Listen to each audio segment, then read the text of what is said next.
आज हम आपको एक ऐसे इंसान के बारे में बताने जा रहे हैं जो गया था समुद्र में सिर्फ मछलियां पकड़ने, लेकिन उसके बाद जो उसके साथ हुआ शायद किसी ने सोचा नहीं था। जिस बोट से वह मछली पकड़ रहा था, अचानक उसी बोट का इंजन खराब हो जाता है, जिसकी वजह से समुद्र की लहरें उसे बोट को एक ऐसे आइलैंड पर जाकर पहुंचता है जहां पर चारों तरफ ऊंचे ऊंचे पेड़ और घना जंगल है, और जहां तक नजर जा रही है दूर दूर तक इंसानों का कोई नामो निशान नहीं है उसे जगह पर। सबसे बड़ी दिक्कत तो ये है, उसे जगह पर खाने के लिए कुछ नहीं है, ना ही उसे जंगल में ऐसा कुछ है जिसे पीकर वह अपने प्यास को बुझा सके। है तो सिर्फ सामने बड़ा समुद्र और पीछे जंगल भी ऐसा, जहां पर ऐसे ऐसे जंगली जानवर रहते हैं जो कभी भी आपकी जान ले सकते हैं। ऐसी जगह पर उसने कैसे खुद को बचा के रखा और आखिर में उसके साथ क्या हुआ, तो चलिए आज के इस सफर को शुरू करते हैं। राजेश कुमार, जिनकी उम्र थी 38 साल, अंडमान में पोर्ट ब्लेयर के पास एक छोटे से गांव में वह रहता था। वह अपने परिवार को चलाने के लिए मछली पकड़ने पर ज्यादा डिपेंड था। हर दिन की तरह उस सुबह भी वो अपनी छोटी नाव लेकर समंदर में मछली पकड़ने गया। उसे दिन सुबह का मौसम एकदम साफ था, नीला आसमान और बस हल्का फुल्का ठंडी हवा चल रही थी। लेकिन अंडमान का जो मौसम है वह कभी भी बदल जाता है,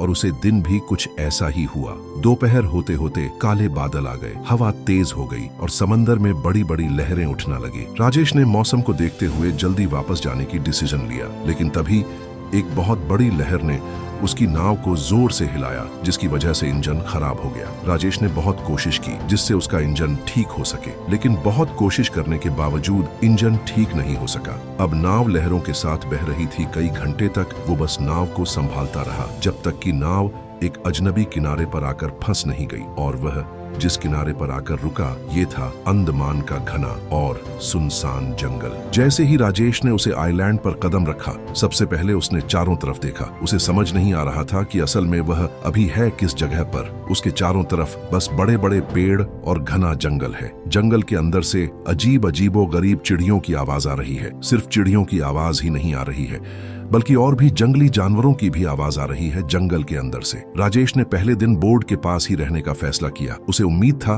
कि कोई ना कोई रेस्क्यू टीम आकर उसे इस जगह से लेकर जाएगा, लेकिन जैसे जैसे समय बीत रहा था, उसे जगह से न तो कोई वोट जा रहा था और न ही कोई बड़ा जहाज। अंधेरा होना शुरू हो गया था और अंधेरे में मानो यह जगह और भी ज्यादा डरावना बनता जा रहा था। पहले दिन तो उसने किसी तरह से गुजार लिया, लेकिन दूसरे दिन होते ही भूख और प्यास ने उसे मजबूर किया कि वो आसपास कुछ खाने पीने की तलाश करे। थोड़ी देर खोजने के बाद उसे एक छोटी सी मीठे पानी की धारा मिल गई, और उसे पानी को पीने के बाद मानो उसके जान में जान आई। पानी पीकर उसने और कुछ खाने के लिए ढूंढा शुरू कर दिया। आसपास पेड़ों पर नारियल और कुछ जंगली केले देखे, जिनको उसने कुछ खाया और बाकी उसने बचाकर खुद के पास रख लिया। दूसरे रात राजेश नाव के अंदर ही रहा। बाहर बहुत तेज बारिश हो रही थी, तेज हवा और ठंडी चुभन दे रही थी। भीगने और ठंड के कारण उसका पूरा शरीर कांप रहा था। उसे रात को भी उसने किसी तरह से गुजार लिया। तीसरे दिन की सुबह थी। उस दिन राजेश ने जंगल के अंदर जाने का सोचा। जैसे ही वह जंगल में थोड़ा और अंदर गया, उसे अपने पीछे एक अजीब सी आवाज सुनाई दी। पहले तो उसे लगा कि यह किसी छोटे कीड़े मकोड़े की आवाज है, लेकिन धीरे धीरे आवाज और भी तेज होने लगी। तभी एक झाड़ी से एक बड़ा सा किंग कोबरा सांप निकला। उसे देखकर राजेश की हालत मानो बहुत खराब हो गई। उसकी धड़कनें तेज हो गईं। वह न तो हिल पा रहा था और न ही कुछ कर पा रहा था। उसे डर था कि अगर मैं जरा भी हिला तो सांप मुझ पर हमला कर देगा।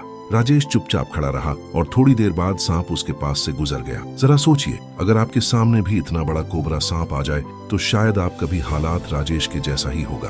खैर, बैक टू द स्टोरी। उसे जंगल में सिर्फ कोबरा ही अकेला खतरा नहीं था। रात होते ही जंगल में और भी ज्यादा डरावनी आवाजें सुनाई देने लगती।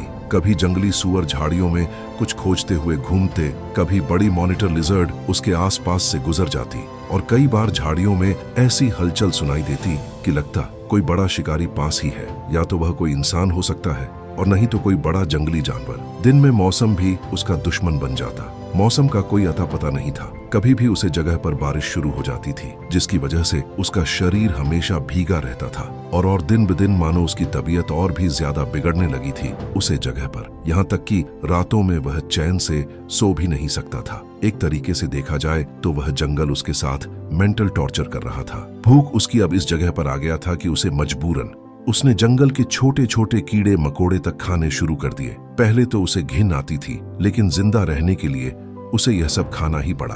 कभी कभी वो सोचता, शायद मैं अब यहाँ से जिंदा नहीं निकल पाऊंगा। ये सोच आते ही उसकी आंखों में आंसू आ जाते, लेकिन उसने हार नहीं मानी। उसने किसी तरह से एक छोटा सा घर बनाया था जिससे वह अपनी रात गुजार सके और जंगली जानवरों का डर भी थोड़ा सा कम हो सके।